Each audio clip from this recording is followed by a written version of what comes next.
A Day in a Life is a seaman's wife na ilang weeks na lang ay madidiligan na, anak baka. Chares!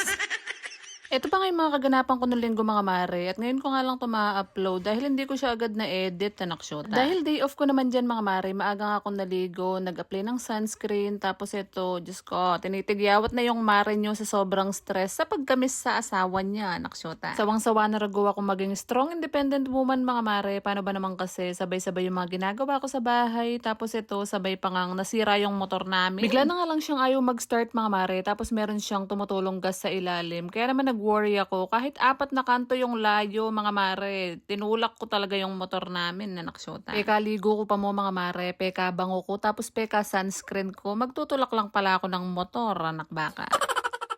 Hindi kasi pwedeng hindi ko to ipagawa mga mare dahil araw-araw ko nga itong ginagamit. Lalong-lalo na kapag nga may binibili ako sa labas, pag hinahatid ko si Bunso sa school, ganyan. Kaya naman after ko nga umuwi mga mare, nag-check lang ako ng emails tsaka ng mga updates mga mare. Tapos eto, dumiretso na ako sa pagluluto ko nga for today's video dahil magluluto ako ng spaghetti today dahil nga birthday nung kuya ko. At dahil iilan lang naman kami dito sa bahay mga mare, 1 kilong spaghetti nga lang yung lulutuin ko for today's video. Tapos nagluto lang ako ng konting asadong manok para naman meron kaming pagsalu-saluhan ngayon. Nyo mga mare, kahit seaman's wife ako, simpleng buhay lang naman yung gusto ko eh. Yung magkaroon ng 10 milyon, tapos yung makasama yung mister ko dito sa bahay.